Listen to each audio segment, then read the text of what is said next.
Now, a BBC investigation has found that the UK is shipping millions of waste tyres to India each year, where they're being cooked in makeshift furnaces, causing potentially serious health problems. Instead of being recycled, the BBC's File on 4 Investigates programme discovered that millions of waste tyres are being sold on the black market. Paul Kenyon reports.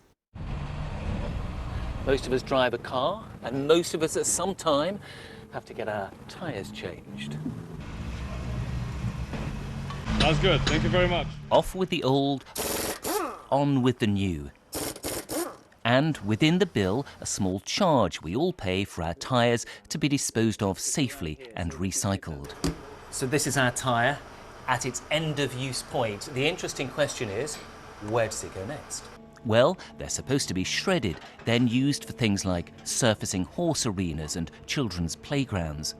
But the BBC's File on 4 Investigates programme has discovered that around half of waste tyres in the UK are squashed into bales like this.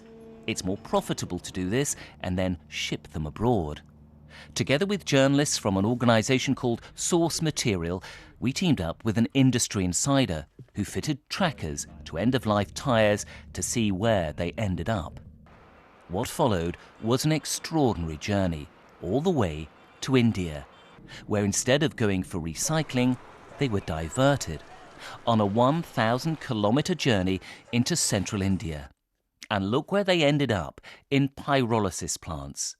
Pyrolysis is a process that heats tyres to high temperatures, retrieving oil and steel. We've been told that most plants in India are unlicensed and unmonitored, and it's illegal to import tyres for pyrolysis in India. The process isn't clean. It creates a dangerous cocktail of gases and chemicals. These will be oil spills, I suspect, from the process again, or leaks even. And look, you can see here, carbon dust is penetrating the roofs of some of these sheds. Even basic health and safety rules being flouted. Our tyres should not be ending up in places like this. The BBC approached one of the companies. They confirmed they were processing some imported tyres, but said what they were doing wasn't dangerous or illegal. The TRA estimates that 70% of tyres exported to India from the UK and the rest of the world end up in these plants. In January, there was an explosion at a makeshift pyrolysis plant near Mumbai. 2 children who'd been living inside the plant were killed, along with 2 adults. Local authorities have since shut down 7 neighbouring pyrolysis plants. Our team returned to the site a month on to discover some facilities still operating. Pollution everywhere. Locals complained of sore throats and coughing as children played in the soot. Nearby, mountains of tyres, many from Europe and the UK. Our waste sold into India's black market. Back home, after a tip-off, we visited a tyre disposal company in Rochdale, which sells bales of end-of-life tyres. We went with a local councillor. Its boss, Zahir, invites us inside. And where do these tyres go? They go to India, then? India, yeah. Yeah, and what happens to them in India? They do pyrolysis plant. They're making furnace oil. They make carbons. Brother, listen. I'm just not exporting only global tyres. There are plenty of companies, 90% English people doing this business.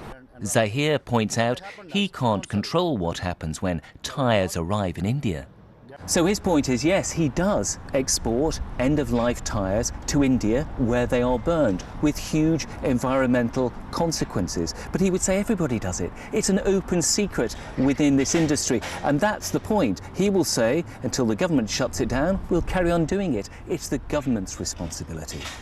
The government says it has rigorous controls in place for exporting waste tyres and punishments, including unlimited fines and jail time for those who flout the rules. But environmental groups want stricter regulation of both dealers and of the waste itself. Paul Kenyon, BBC News. And I'm very pleased to say that Paul joins us in the studio now. And Paul, that gentleman was saying it's an open secret. I've never heard of this. Well, we all take our tyres in, don't we? And we pay a small levy. Most of us don't even know that we pay this levy. It's there at the bottom of the bill, and it means that our tyres are supposed to be going for recycling in the UK or abroad, but that's what we count on, safe disposal of. So as you saw in the report, we put trackers with somebody who's an insider in the industry, and off they went to the other side of the world, to India, where they ended up on pyrolysis plants. So it's an extraordinary thing. If you think they're going halfway around the world, when we think they're being recycled here, halfway around the world, where they're actually ending up as a pollutant in these pyrolysis plants. And this is happening on what kind of scale? In the UK each year, we have, in terms of end-of-life tyres, about 50 million. So 50 million end-of-life tyres, about half of them go to India. 25 million, which is, I'm told, about 350,000 tonnes, which is about the weight of the Empire State Building. So it's a huge, isn't that a great little analogy? So the weight of that going to India every year on the back of boats to be burned, most of them, the majority, in pyrolysis plants. And you saw some of the damage it was doing. And yeah, so exactly that. Talk us through, because the scenes then in India are pretty extraordinary. Yeah, so we got the BBC India team to go and look at some of these places. I mean, soot everywhere, children playing in the soot. They give off a kind of cocktail of chemicals and gases. So it's dangerous for people. And earlier this year, one of them exploded just outside Mumbai. 4 people were killed. So, you know, this is a black market which is exporting our pollutants to India in a place where it's unregulated, and where one of our contributors in this programme says it's the Wild West of tyre disposal. Wow, that's quite a way to describe it, isn't it? Paul, thank you very much for your reporting. Paul Kenyon from the BBC's File on 4 Investigates. Thank you so much.